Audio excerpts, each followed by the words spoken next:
Bonjour et bienvenue à tous ceux qui écoutent cet enregistrement. Ici, bien évidemment, nous parlons de la tradition, qui n'est rien d'autre que la connaissance de l'univers à la lumière de nos ancêtres. La connaissance de l'univers à la lumière de nos ancêtres. Donc, si on vous posait la question de savoir c'est quoi la tradition, dites tout simplement que c'est la connaissance de l'univers à la lumière de nos ancêtres.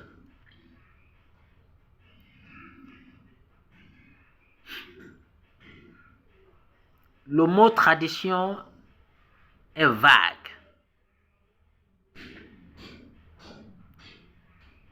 C'est un mot vague qui n'est pas explicite. Il faudrait donc savoir dans quel contexte celui-ci est utilisé afin de capter la teneur, l'essence. Alors, ce vocable tradition, il est en langue française. Alors, dans ma langue, dans la langue des dieux, dans la langue Ngor-le-Touba, ce mot veut tout simplement dire mbok. Alors, mais mbok a mille et une significations en langue française. Mbok a une et mille significations en langue française. Donc c'est donc vague lorsque nous disons tradition. Lorsque nous disons tradition. Le mot mbok veut dire univers, hein? Ça veut dire également ordre. Ça veut dire ordre, ça veut dire ranger. Ordre. Et qu'est-ce qui met de l'ordre dans une société? Qu'est-ce qui met de l'ordre dans une société? C'est la loi. C'est la loi. Et ce qui nous amène donc dans le thème de cette vidéo qui est la tradition, c'est la loi et nul n'est censé ignorer la loi. La tradition, c'est la loi et nul n'est censé ignorer la loi. Donc c'est ça le thème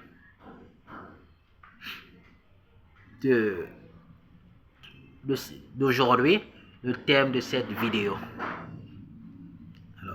Excusez-moi, je suis enrhumé, je ne me sens pas bien. C'est pourquoi j'ai décidé de ne pas faire un direct, plutôt à enregistrer une vidéo. Alors, la tradition, c'est la loi. Et nul n'est censé ignorer la loi. Donc, nos sociétés précoloniales, c'est-à-dire avant l'avènement de la colonisation, avant l'arrivée du monstre blanc et arabe,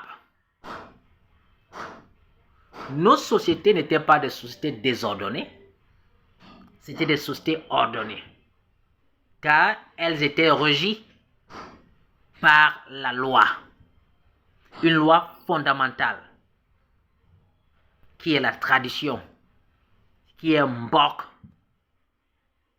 qui est la constitution de nos sociétés précoloniales. Et il ne faudrait pas l'oublier. Donc c'est un rappel très important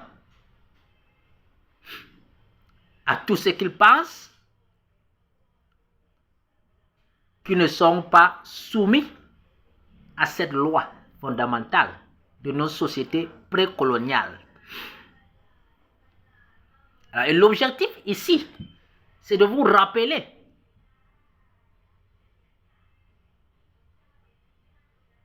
que vous êtes toujours soumis à cette loi.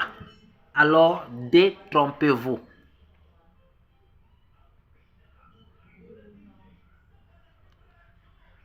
Donc la tradition était dans la loi, c'est dans la loi fondamentale, la constitution de nos sociétés africaines précoloniales avant l'arrivée du monstre blanc et arabe.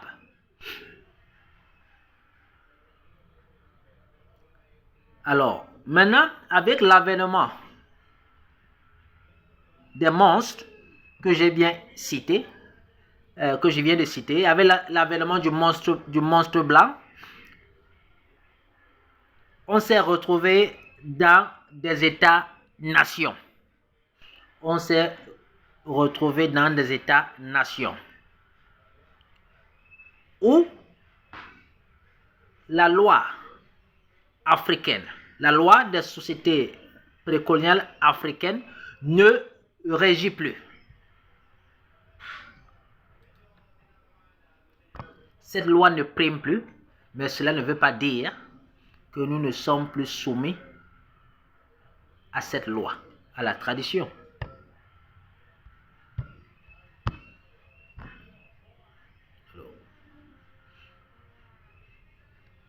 Et dans nos sociétés d'aujourd'hui actuelles, dans nos enclos coloniaux, dans nos États-nations, il y a aussi une loi fondamentale. Nos enclos coloniaux ont également une loi fondamentale qui est la Constitution.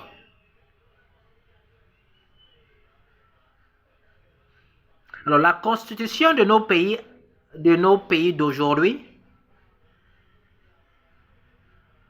donc cette Constitution-là est pour nos pays ce que la tradition fut dans nos sociétés précoloniales africaines.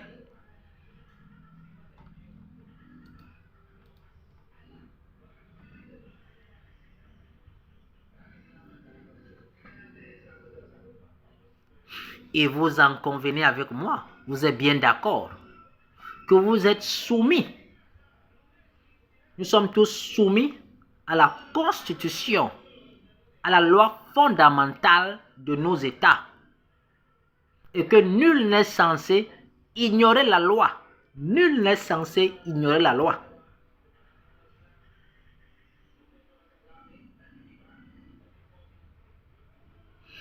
Alors, donc, si je suis au Cameroun, toute personne qui est au Cameroun, par exemple, toute personne qui est au Cameroun, que cette personne soit d'origine camerounaise ou pas, est soumise à la Constitution du Cameroun, car c'est la loi fondamentale.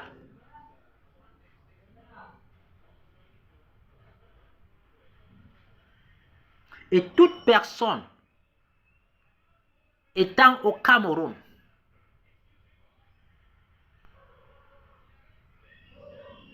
qui commet une action qui est réprimée par cette constitution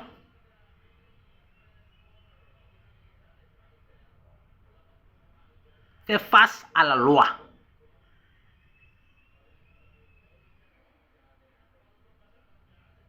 La constitution que nous avons aujourd'hui, c'est un héritage colonial, bien qu'il y a eu certaines modifications. Alors, et cette constitution, cette loi fondamentale, est l'œuvre, est l'action des députés. Est l'action des députés à l'Assemblée nationale, les députés. Ceux qui font une proposition de loi, puis vont voter la loi et puis se la ratifier. Et maintenant, lorsque les députés votent une loi, cette loi ne les engage pas. Cette loi ne les engage pas seulement. Cette loi engage également tous ceux qui sont dans le pays dans lequel la loi est en train d'être promulguée, votée. Et on va même encore loin. Cette loi engage de futures générations. Donc lorsqu'à l'Assemblée nationale, les députés que nous ne connaissons même pas votent les lois, ils nous engagent dans leurs actions. Les futures générations, cette loi, elle est là jusqu'à ce qu'elle soit modifiée. Aussi longtemps qu'elle n'est pas modifiée,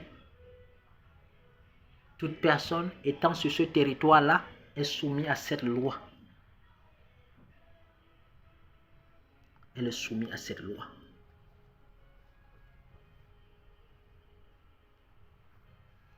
Contrairement à la constitution de nos États actuels, la tradition,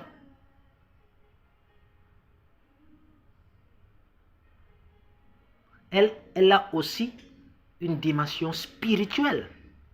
Donc les lois de nos sociétés précoloniales ont également une répercussion spirituelle, contrairement aux lois de nos États actuels qui n'ont que des répercussions physiques.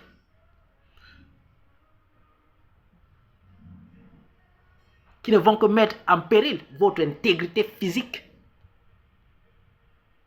Alors, nos ancêtres, les patriarches, les Mbombok, sont également des députés qui ont mis en place une loi fondamentale. Et lorsqu'ils mettaient cette loi fondamentale en place, ils ne mettaient pas seulement cette loi-là pour eux, mais également pour leur génération, pour les futures générations, pour tout le peuple.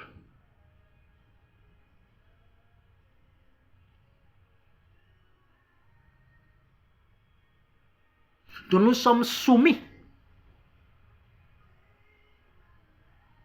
à la loi ancestrale qui est la tradition.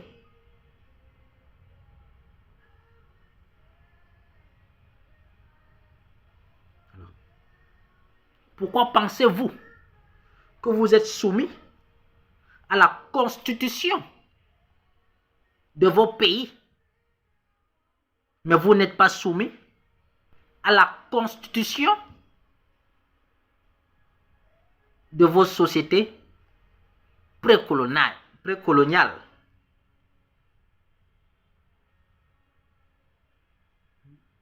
Qu'est-ce qui vous fait croire? Qu'est-ce qui vous fait croire que vous n'êtes plus soumis à la loi fondamentale de vos sociétés précoloniales? Avant d'être Camerounais, vous êtes d'abord Ngorlutoubayen, vous êtes d'abord Bamleke, vous êtes d'abord Ewondo, avant d'être Camerounais.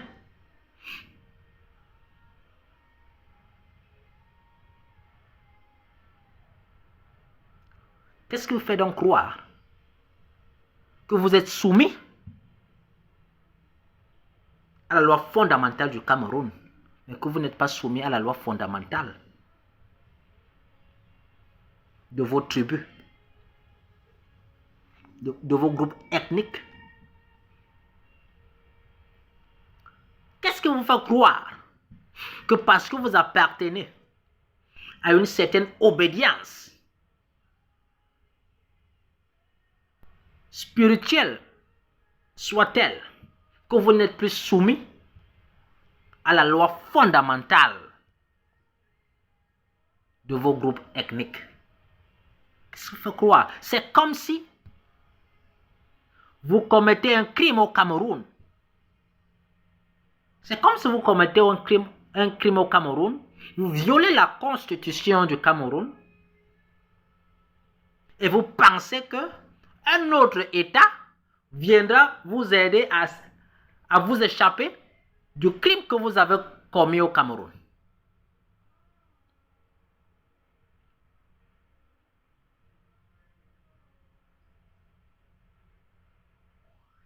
Quelle que soit la force de cet État, vous êtes au Cameroun. Vous violez la constitution du Cameroun.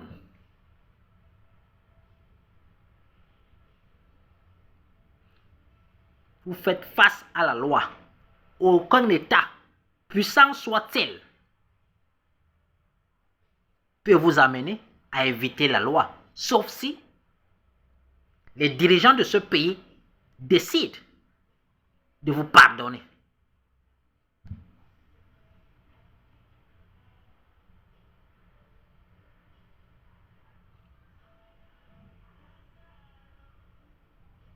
La Chine est la deuxième puissance au monde actuellement. Mais vous avez Rwanda, un petit pays comme le Rwanda, a condamné des Chinois à des dizaines d'années d'emprisonnement parce qu'ils ont torturé leurs employés. Mais c'est quoi le Rwanda face à la Chine?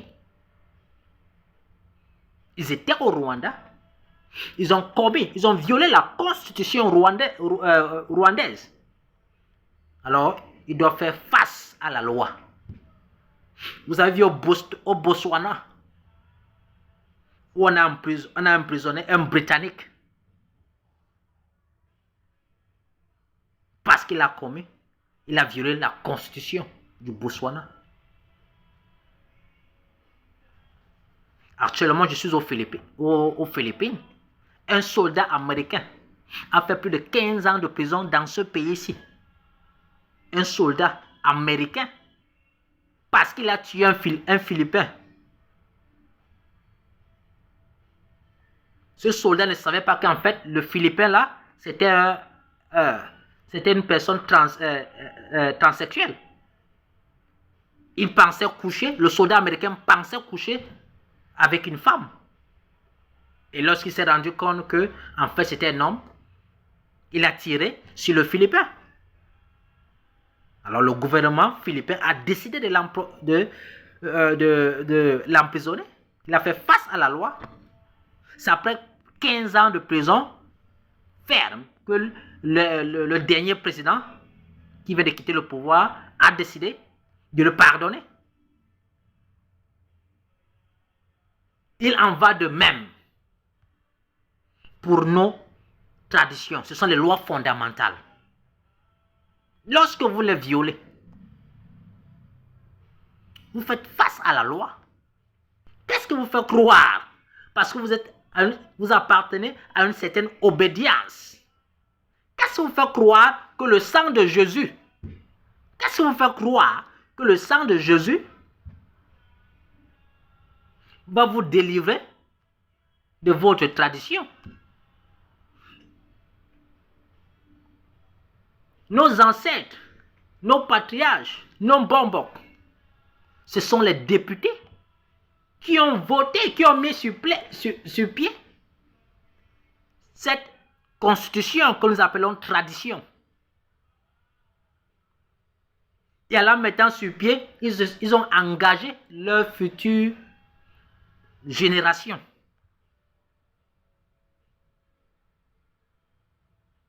Nous sommes le produit de nos ancêtres. Nous sommes nos ancêtres. Le sang de nos ancêtres coule en nous. Donc, en aucun moment, on peut s'échapper. En aucun moment, on peut s'échapper.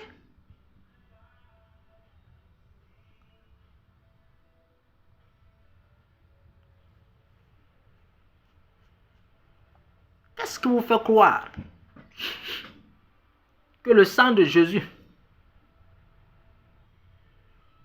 va vous délivrer de votre... va vous délivrer?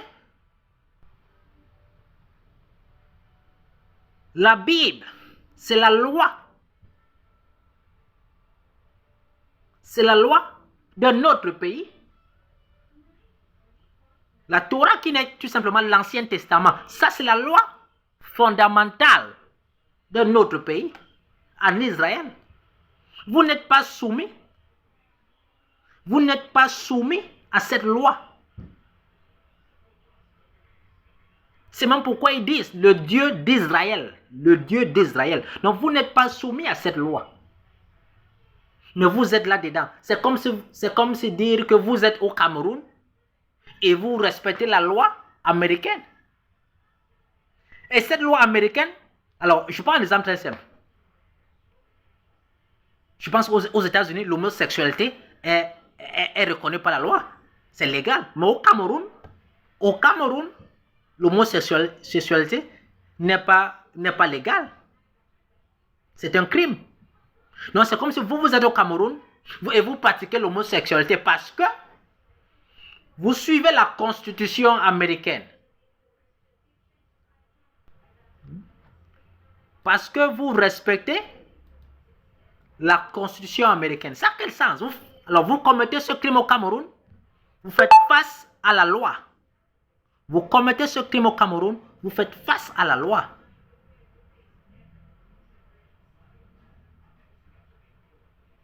Et même lorsqu'on signe des traités, des conventions internationaux, il faudrait que ces traités-là soient en accord avec la loi fondamentale d'un pays. Il faudrait d'abord se rassurer de la constitutionnalité d'un traité. Et c'est ce traité que dans lequel nous engageons. Par exemple, la Convention des droits de l'homme. Nous allons signer et ratifier la Convention des droits de l'homme. Est-ce que cette convention-là, elle est en harmonie avec la constitution de notre pays? Est-ce que cette convention est en harmonie? C'est pour un peu de la constitutionnalité des traités internationaux. Alors, et si un traité ou une convention n'est pas en harmonie avec la loi fondamentale qui est la Constitution, si un traité n'est pas en phase avec la loi fondamentale, ce traité ne peut pas être ratifié et ce traité reste de nul et sans effet. Voici la Coupe du Monde qui est au Qatar. La Coupe du Monde est au Qatar. Ceux qui aimeraient aller à cette Coupe du Monde devront se soumettre à la loi qatari. Devront se soumettre. Ça, c'est leur constitution. Il n'y a pas de loi universelle. Il n'y a pas de loi universelle.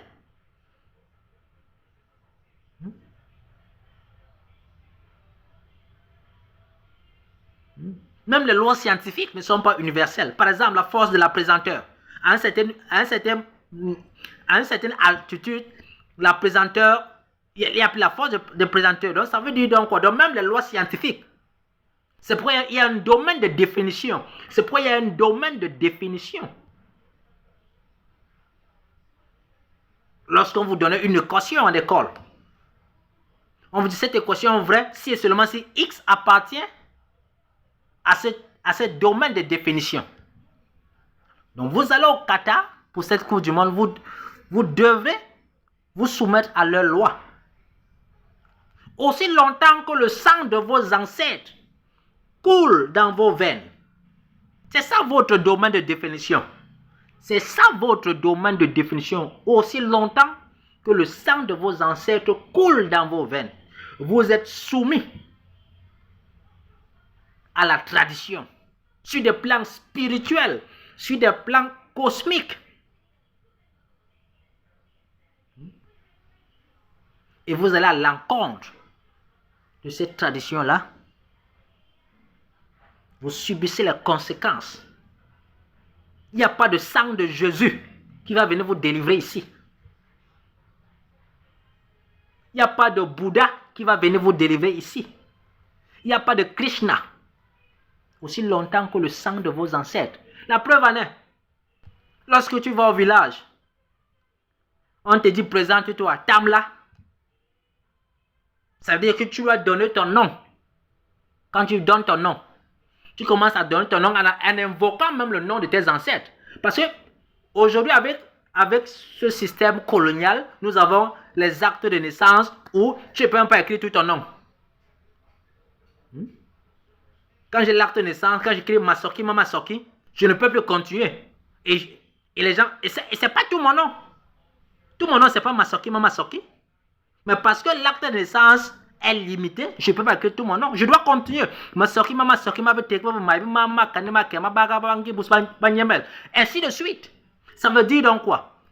Ça veut dire que le moi n'existe pas. Le moi n'existe pas. Le moi, c'est une pensée occidentale qui a même ses limites. Lorsque vous étudiez le moi en philosophie, c'est quoi le moi?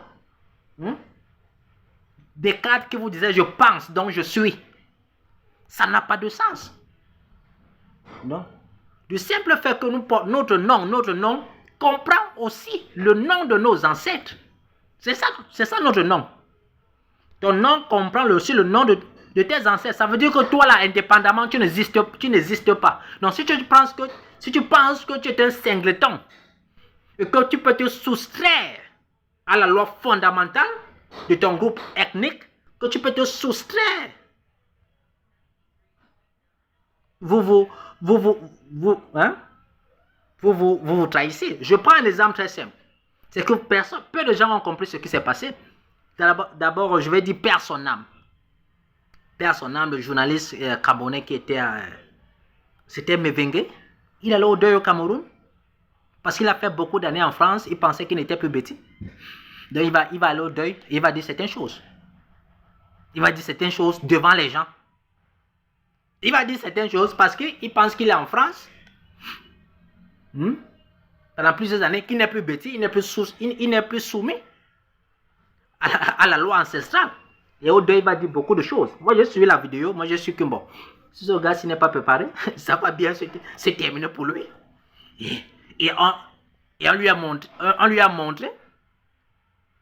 montré qu'en fait, Tara, le sang bêtis, coule, le sang est calme, coule encore dans tes veines. Tu es encore soumis à la loi ancestrale.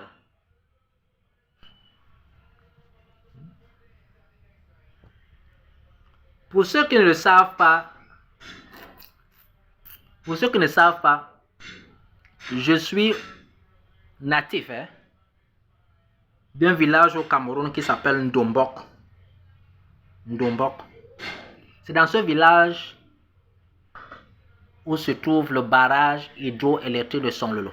Donc si je me fâche là, je vous coupe le courant, vous tous. Donc c'est juste une blague. C'est dans ce village que se trouve le barrage hydroélectrique de Sonlolo. Et dans ce village, il y a plusieurs cantons. Donc Sonlolo est un canton. Vous avez Massok, où se trouve la mairie, Massok. Vous avez Sonlolo. Vous avez Kanga. Vous avez Bandi.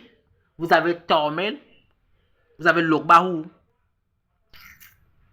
Ce sont les cantons du village d'Ombok. Alors, moi je suis de Tormel. Et à une certaine période de l'histoire, pendant la colonisation,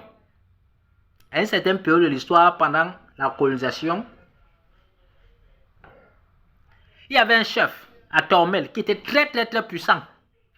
Très puissant. Non seulement il était fort mystiquement, il avait le soutien de l'administration coloniale. Alors les Mbombok, les patriarches, les prêtres traditionnels du canton Tormel décident de le renverser. Il faut le tuer. Apparemment, un Mbombo ne peut pas un Mbombo, lui, ça ne peut pas. Donc, il fallait donc que les Mbombo s'unissent pour le renverser.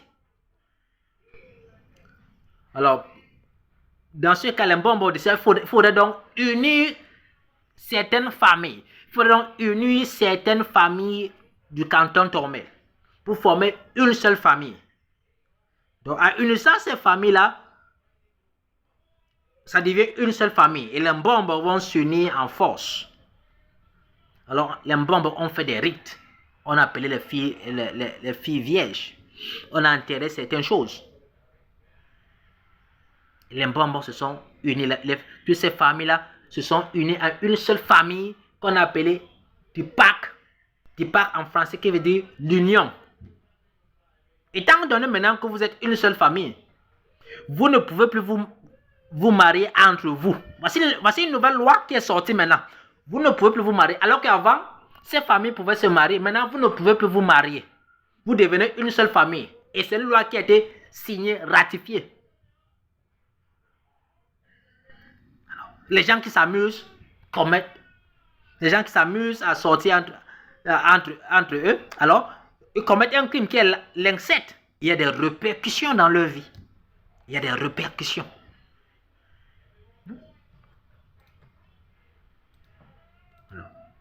Donc, si vous pensez donc que maintenant que vous n'êtes pas soumis, si vous pensez que vous n'êtes pas soumis, vous les Africains là, si vous pensez que vous n'êtes pas soumis à votre loi ancestrale, alors allez donc coucher avec vos cousines, avec vos soeurs.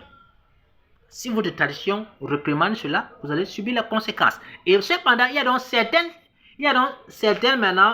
familles, il y a dans certains pays en Afrique où l'inceste, où ils ont légalisé l'inceste.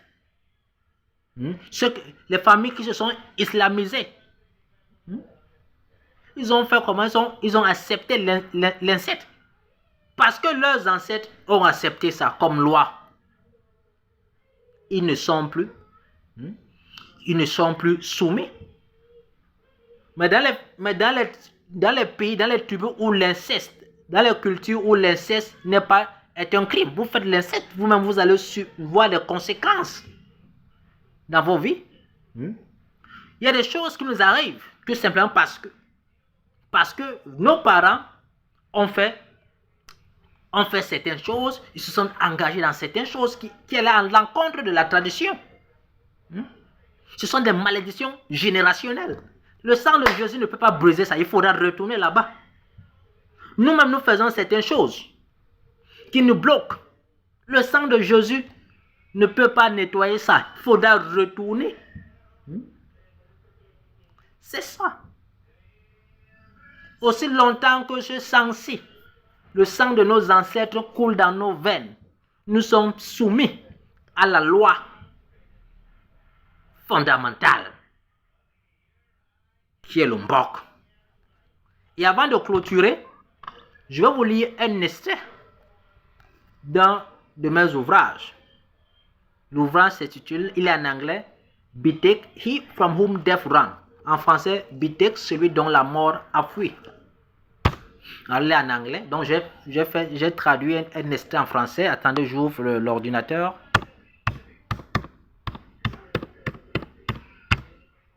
Ici, c'est là, dans cet extrait, c'est parce que Bitek, c'est mon grand-père, le père de mon père. Alors ici, c'est une conversation entre Bitek et son père Bimai, c'est-à-dire mon arrière-grand-père. Parce qu'au moment où il fallait circoncier Bitek, il ne voulait pas être circoncis, il avait peur. Alors, son père lui dit non, c'est la tradition. Il remet donc en question, la tradition. Et alors, je vous donne lire ici la réponse que son père lui donne, que Bimai donne à son fils Bitek. Alors, je vais lire tout simplement un extrait. Tout simplement un extrait.